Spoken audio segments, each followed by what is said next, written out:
Stop lacking. Start packing. And start traveling.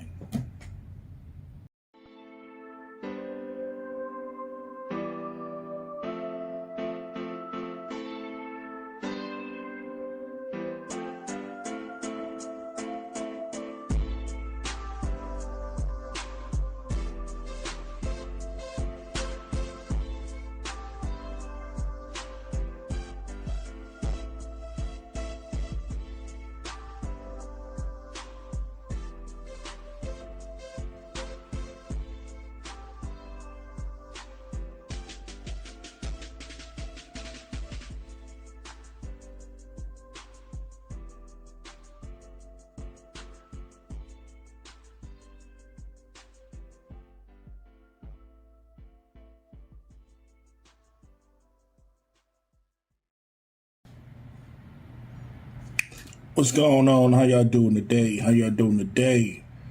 This your boy again. Another one. Big Austin. Yes, it's your boy, brother, Big Austin. You know that everywhere you go, it always violence. State to state, city to city, and in America, this country that we in right now, it's getting bad. It's bad. And that's why I said that, we should get our passports and move around. See another world,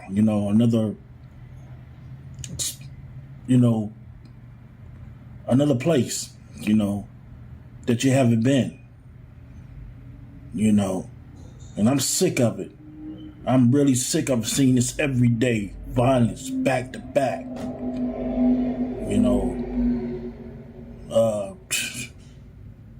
man. And it's sad, man. It's so sad that we have to live like this in this country. There's a brother that I've been watching, and he's on the East Coast, and man, this brother is having a nightmare,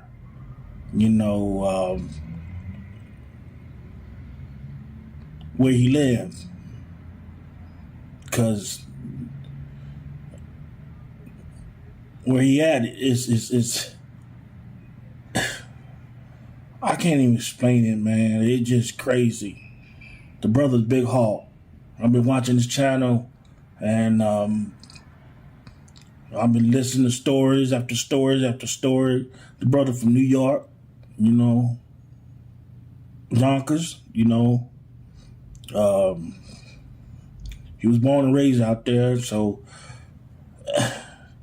man, he just got stories, man, and salute to that brother, subscribe to his channel, because his the city out there is wild. It's like the Wild Wild West. So check his channel out. Check him out.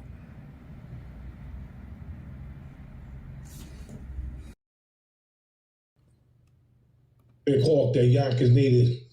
Peace out to my brother Philly Dom. Peace out to my brother Billy Dom. I'm going to give you an update of what's going on in New York City right now. New York City is back to the 70s and 80s. New York City's Ed Koch days. The violence in New York City right now has increased tremendously. I'm going to show you some proof on this. But right now, the violence in New York City is at an all-time high. I was born in the South Bronx, New York City, and I was raised in Yonkers, New York. Okay, New York City right now is really, really getting to be out of hand. There's a lot of finger-pointing going on among decision makers about the increasing gun violence in New York City. A teenager from Queens is just the latest victim. Since last Friday, more than 60 people have been shot. 11 have died. CBS 2's John Diaz has more. Remnants of another violent crime scene serve as a reminder to neighbors in St. Albans, Queens, that lately gun violence is on the rise in New York City. No community or age group seems to be immune. It's terrible. Gun violence is terrible. Authorities say a teenage boy was shot in the neck and torso around 5 p.m. on 166th Street. He's still in serious condition at the hospital, but is expected to survive. You should not be going on, period, especially kids, and it happened in broad daylight. That's crazy. I was home. I heard 2 or 3 shots. Fern Howell lives only yards away from the scene. She grew up in this house, spending 70 years here, saying crime has been getting worse. When they disbanded the unit, the gun unit, all this stuff, because the city was doing all right. In the past week, there were 101 victims of shootings citywide, compared to 33 the same week last year, a 206% increase. The fact that so many people have nothing to do, have lost their jobs, there's no school to go to, there's tremendous frustration and pain and trauma. There is no court system functioning. I think those are the really big factors here. Similar to de Blasio, on Monday, NYPD Chief of Department Terrence Monahan blamed a multitude of factors for the rise in crime, including the release of prisoners from Rikers Island to avoid overcrowding and the spread of coronavirus. They say in June, 275 inmates released were rearrested 550 times. On top of all this, the courts have been shut down, and many individuals who were indicted by a grand jury on gun charges are not in jail, but instead are free, awaiting for the courts to open up. The top spokesman for the state court system calls the assertion absurd, claiming, quote, the courts have operated continuously throughout the pandemic, arraigning defendants, holding hundreds of hearings, and conferencing thousands of cases. And back here in Queens, police are still working diligently to catch whoever shot this teenager. In St. Albans, Queens, John Diaz, CBS 2 News. There's a lot of finger-pointing going on among decision makers. Let me explain something to you. This violence in New York is becoming very, very bad. And what they're trying to do, they're trying to hide it because they want tourists to come to New York City because that's where the money's coming from. But a lot of tourists right now are sketchier coming here. They're sketchier coming here. Let me show you some more video. Police continue their search tonight for whoever shoved a strap hanger onto the tracks at the Myrtle Wyckoff Avenue stations. All right, this is just the latest, of course, in a long line of violent incidents happening on our public transit. Ashley Rodriguez, live in Bushwick with more on what the mayor says is fueling these crimes. Ashley.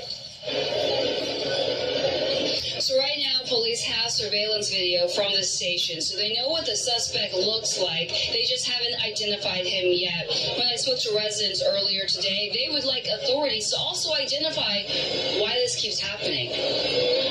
They pushing people for no reason. It's happened again, Friday around 3 p.m. at the Myrtle Wyckoff station in Bushwick. A random and unprovoked push by a stranger left a man bruised at the bottom of the tracks. You know what? Eric Adam, you need to do something about this. Friday morning on Good Day New York, Mayor Eric Adams said arrests are up 47% on the subway. He says he's also looking into strengthening Kendra's law, which allows judges to require people to regularly undergo psychiatric treatment. But he understands the mounting concern. But how do we feel? New Yorkers must feel safe, and we must deal with the actual crimes at the same time. People who saw this latest victim of subway violence walking out of the station, alive but injured, they told me they did not feel safe. It's terrifying. That's terrifying. Well, there are cops around. They don't know no cops around the train station. Adams warned New Yorkers it's time riders start taking their headphones out and putting away their phones. The implication being we need to watch our own backs while the city works on a solution. You gotta walk prepared and be cautious and watch over yourself at all times. So I went into the station earlier, and there were police officers on the platform, and I asked one of them, are you guys out there patrolling? People want to know. And he said, yes, we are every day. There's just a lot to cover, and we're spread very thin. We just don't have the numbers. Meanwhile, the mayor is holding a summit this weekend on public safety to try to find some solutions. In Bushwick, Ashley Rodriguez. Teresa, I'll send it back to you. All right, Ashley, thank you. Police continue. Let me explain something to y'all.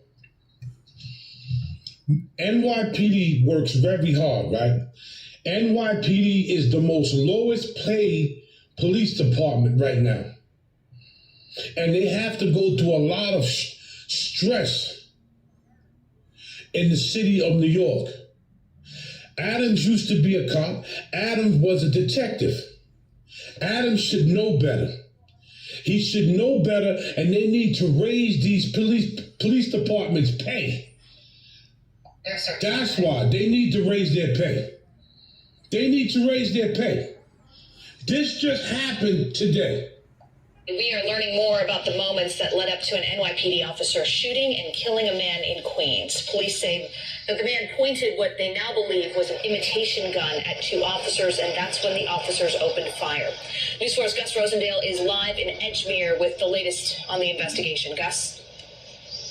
All right, we're talking about an imitation gun, but police took this as a very real threat, and that is why they ended up using what turned out to be lethal force. Now, this is what the suspect was holding, we're told, in his hands when police I can't really show the NYPD described it as an imitation-style type of gun.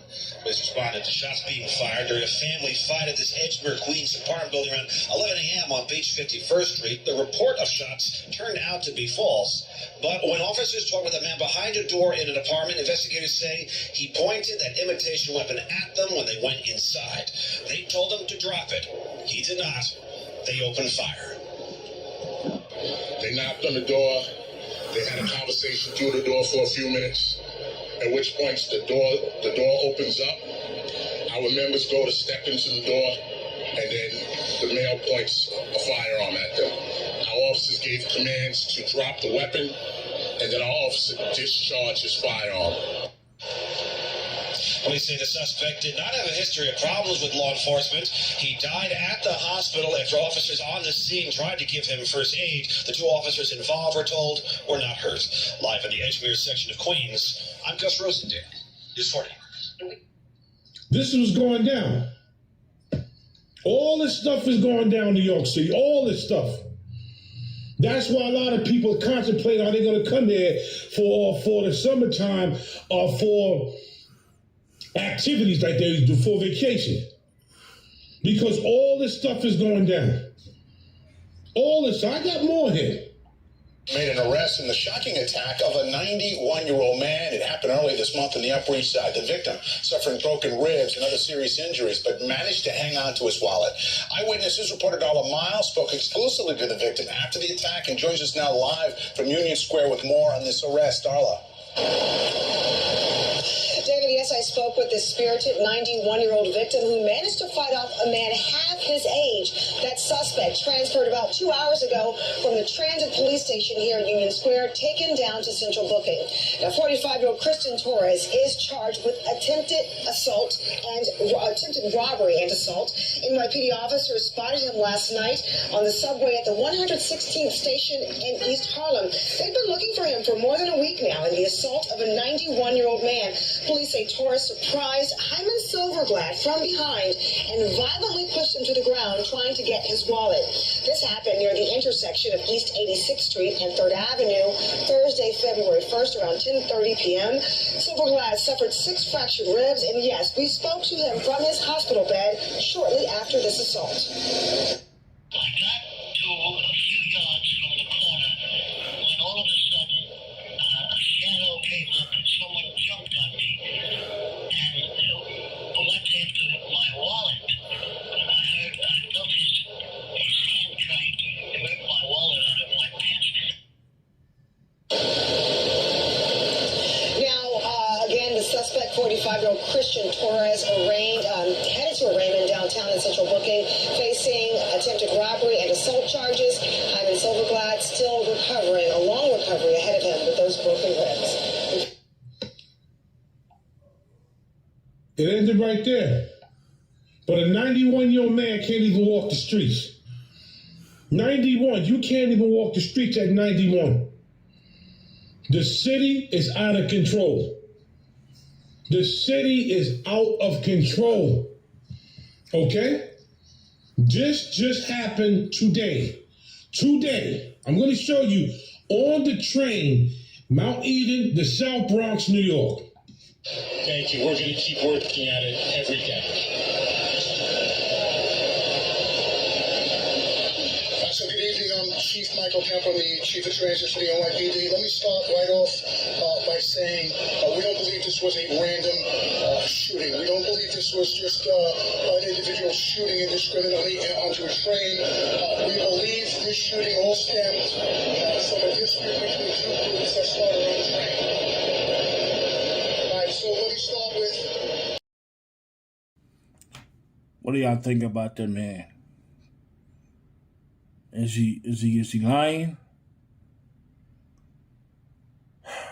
Man.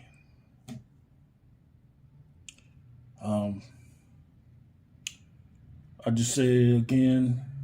I'm gonna say it one more time. You know, we need to start getting our passports. And I'm gonna keep preaching that. And I'm gonna keep talking about it. You know. So again, this is your brother Big Austin. Please subscribe to my channel. You can cash at me, Big Austin. No. $ Big Austin 1975. That's $ everything capitals. Big Austin 1975. Hit your brother up, man. You know, once again, stop lacking. Start packing. And start traveling. It's your Big Austin. I'm out. Peace.